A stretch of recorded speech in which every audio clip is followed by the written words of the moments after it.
Hello dear viewers and welcome back to another episode of A Perambulate with Picard. Today I'm going to be talking about episode 2, Maps and Legends, and to remove any sense of anxiety, I'm going to tell you I am today perambulating to the gym. So that's where I'm on my way to. So Ep 2, we are continuing the story and the mystery of Daj, and we met her twin sister Soji at the end of last week's episode, and she gets very friendly with the Romulan character Narek in this episode, as we discover there. I like that Picard is continuing, that is the character, not just the show, but the character of Picard. He is still getting his gumption back, as it were. You know, he doesn't, after the events of last week's episode, immediately become the man of action again. Yeah, he's got to build up to it. And he goes on a little sort of reconnaissance mission with his housekeeper, played by Orla Brady. And thank you very much, John Hall, for pointing out Orla Brady is only Tasha bloody Lem from Doctor Who Night of the Doctor. Not Night of the Doctor, Time of the Doctor. Anyway, look, I kind of enjoyed that scene, but I think intercutting it with the scene back at Picard's place, it didn't really add anything, and it just kind of led me thinking, why are we intercutting this in this way? I didn't particularly like that myself, but the content of the scenes I quite enjoyed as well. We also find out what the Romulans are on the Borg cube for. They're reclaiming the bodies on the Borg cube and have been doing so, I think I figured out, for about 14 or 15 years. There's a sign saying we've had 5,843 days without an assimilation, or 5,483 perhaps. And yeah, that just about tallies with the year figure another character mentions in this episode. And given that we also find out that the people responsible for what happened to Daj last week may be from a Romulan sect who hate the idea of AI, it's interesting that the Romulans are reclaiming the Borg. Maybe this is a sort of lighter version of that sect where they're not so much going out to hunt AIs as they're trying to make sure that people who became AIs will turn back into being people. Especially because the Romulans themselves in this series have lost their home planet. This may be an act of charity by them, as well as providing themselves with a home aboard this cube. Of course, there may be something more sinister to it. We'll find out as the series goes on. Picard goes to see Admiral Clancy to request a ship to investigate this, and I have to say, in the trailer, I wondered if this woman could be Admiral Shelby, played by Elizabeth Dennehy, but it's not. She's a new character, Admiral Clancy, and I love her reaction to Jean-Luc. And it's completely believable, you know. Jean-Luc turned his back on Starfleet and has publicly criticised them. It would have been very tempting, I think, to write this as, you know, he's the returning hero, so of course you can have anything you want, but instead we had set up last week that he left Starfleet on bad terms, and he still feels exactly the way he did 20 years ago when he left, and now he's made that public again.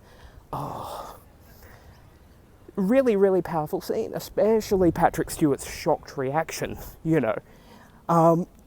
But what I so like about the character of Admiral Clancy, now of course, she is down on Picard, so we're not really entirely on her side, but she still listens to what he has to say.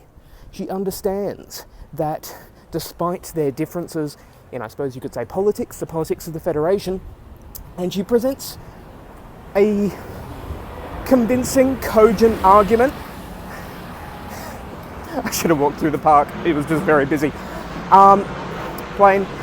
She presents a convincing and cogent argument as to why the Federation didn't help. So you can certainly see why Picard is so disillusioned, but you can also see why the Federation did what they did. And it's kind of playing with Gene Roddenberry's vision of what the Federation is, and other creators' visions, such as Nicholas Meyer, of course, who brought us the sort of human-centric view of the Federation and Starfleet that we saw in Star Trek VI in the Guess Who's Coming to Dinner scene when the Klingons come over. And that tension has been present throughout Star Trek, really since Gene, I don't want to say was removed, but had less to do with the series as, you know, he became ill and his eventual passing as well. So it's picking up on ideas from DS9, it's picking up on, for instance, the dissatisfaction of the Maquis after the Federation make a deal with the Cardassians, and yeah, it presents the idea that the Federation, it's not just humans. There are hundreds, possibly thousands of civilizations that all have to be balanced, and their wishes have to be balanced against each other. But of course, Clancy does realise that Picard is a very intelligent and loyal officer, even if he disagrees with us, so she brings his concerns to Commodore O. And this is the first time we've seen a Commodore in Star Trek, chronologically speaking, gosh, since the animated series. I don't think there were any Commodores in The Next Generation, but I could be wrong. And she's played wonderfully by Tamlin Tomita, who, for genre fans, may be recognised as Lieutenant Commander Laurel Takashima from the Babylon 5 pilot movie. She was then recast for the series, but I'm really glad to see her here. But Commander O seems to be in on this assassination plot for Daj, and Narek is the brother of Commander O's adjutant, I suppose, Lieutenant Rizzo. Love the gall of having a character called Rizzo. It's like Grease much?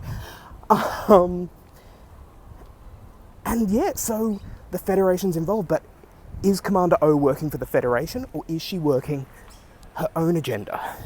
And we have seen Vulcans, I should say, Commander O being Vulcan, we have seen Vulcans betray the Federation before in their own logical interests. We saw Valaris, for instance, in Star Trek VI, going back to that idea. But this raises a slight problem I'm now having with this series, and that is we've gone for slightly gentler Romulan makeup. They don't have the big, heavy ridges they had in The Next Generation through Voyager era, but that means that they look very similar to Vulcans. But that could become a plot point if Commodore O is actually a Romulan, like a Romulan spy who has embedded herself deep in Starfleet. Look, it's raising intrigue, which is what you want out of this series. And speaking of intrigue, we now know that Picard is ill. Another slight problem I had with this episode, I do wonder if Picard would really call on his doctor from the Stargazer days rather than calling Beverly. But you know what, I can hand-wave this from a production standpoint. Perhaps Gates McFadden wasn't available. She certainly turned up at the premiere, so I don't think there's any bad blood between her and the production team. On the other, in-universe, perhaps Beverly's still working for Starfleet Medical, and Jean-Luc needed someone outside of it, so specifically so he can say what he says at the end, which is just, clear me for duty anyway. It looks like that's happening. And of course we have Picard meeting up with an associate we haven't seen before, whose name escapes me for the moment. Raffi? Which is the best way to go? This way.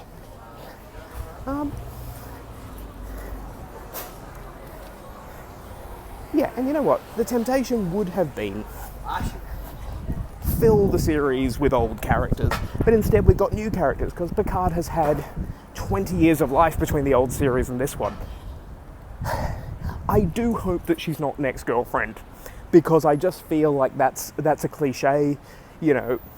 Of course, we've seen it in the adventure genre before, very famously with the Indiana Jones and Marion Crane, but I would just like her to be an associate, an old colleague that he has somehow done wrong by. But minor things aside, we're building up a very effective mystery here. And I like that they're taking advantage of the multi-part nature of the series. Discovery, of course, had two very strong story arcs over its two series so far, but each individual episode generally had a self-contained plot as well. Here, we get questions answered, but new ones are also raised. And yeah, this is shaping up to be a very strong series. Like I said last week, very different to Discovery, but still recognisably having the same DNA and the same sense of being in the same universe. So, I'll be back tomorrow to talk about the next episode of Doctor Who, Praxeus, Pralix, I don't know. But until then, do like, share, subscribe. I'll also be back, obviously, next week to talk about the third episode of Picard. But until then, thank you very much for watching.